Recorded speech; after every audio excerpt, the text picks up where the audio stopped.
Okay, guys, let's try to get this done. It's very noisy tonight, a lot of motorbikes over the back. But thank you for joining me in Poetry Corner, and welcome. And we're going to Topsy Tickle Town now, guys. This is chapter 41 already. Chapter 41, can you believe it? Anyway, this is the day the shadows went on strike. So keep your feet on the ground, guys, because your shadow might pack its bags and away it's gone. So we'll see. Let's get into it then, guys.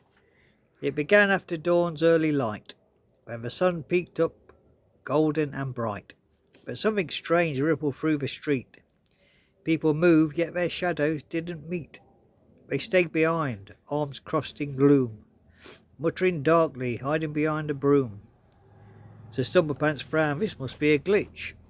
His shadow replied, "No, mate, we're ditched." Lady Tillytop gasped, you can talk." The shadow nodded, refusing to walk. "We're tired of being stretched and stomped, of hiding in corners and getting tromped." The town froze stiff as the shadows rose, looking determined from head to toe.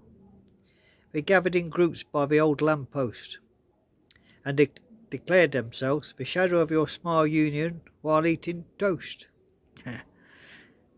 Captain Wobbleboot shouted, "This is absurd." His shadow replied, "We've finally been heard. Hooray! We want equal lounging rights, plenty of tea breaks and shade, and no more being followed during parade when it's made." Princess Gigglepants twirled in fright as her shadow grumbled, "Not tonight." Dr. Bogglebane tried to reason and plead, but his shadow downed tools with lightning speed.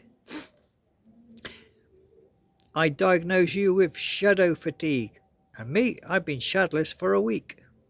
Professor Fumblepop sighed with despair, as his regular shadow escaped and wasn't there. He shouted back, "I will follow you again when I've had some rest. Until such time you'll just have to do your jolly well best." Even the mayor's shadow, with pomp and might, held up a protest sign, chanting, "We want shorter nights, we want shorter nights, and when do we want it? We want it now." The townsfolk were bemused. They needed to fix this, but they didn't know how. Suddenly a shadow marched past, detached from a cow. The town scratched their heads and declared, "This is bizarre."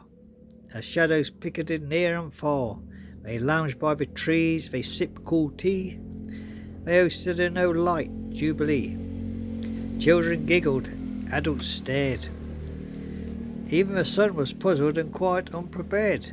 But Tickletown folks, wise and sweet, approached their shadows in the town square, telling the shadows, "We get it, you're tired, but this is not really fair." Their shadows softened, fading low, and whispered, "You are the ones who truly know." Together they sat under the sunset, did melt, sharing silence. The shadows called a truce. They had made their point, they felt. When night arrived, the strike was done. The shadow returned one by one. They had their demands met and had found their peace, with promises of breaks and shades release. Now every afternoon at 3:30, the townsfolk take shadow tea. People and their shadows sit side by side, sipping in the darkness with gentle pride. When shadows stand tall and demand their say, Topsy Tickle townfolk just smile. Rest matters, okay? There you go, guys. That's it. Join me Saturday evening for chapter 42, the day the sun took a holiday. The sun decides to take a personal day off, leaving the moon, stars and townsfolk scrambling to improvise for daylight with hilarious results. So join me for that, guys, Saturday evening when the sun takes a day off. And but tomorrow, it's exciting now, the poem, the Romance in the Park. We're going to rename this now. It's going to be called Charlotte and Edward's Love Story.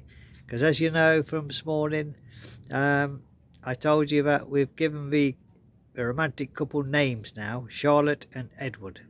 They sound a bit old-fashioned, but this is an old-fashioned romantic love story, so It's going to be called Charlotte and Edward's Love Story. So there you go, guys. We'll weave in names into the poem. So I think we've got to know them a little bit better now. We've had the first kiss and they've got very close now. So we're going to give them names, Charlotte and Edward. So for short, you could call them Charlie and Eddie. But Charlotte and Edward is more old-fashioned and romantic, I think. So they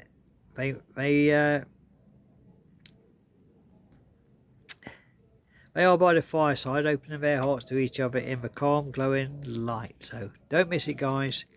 Charlotte and Edward's Love Story, which was formerly Romance in the Park, Saturday morning. So join me for that.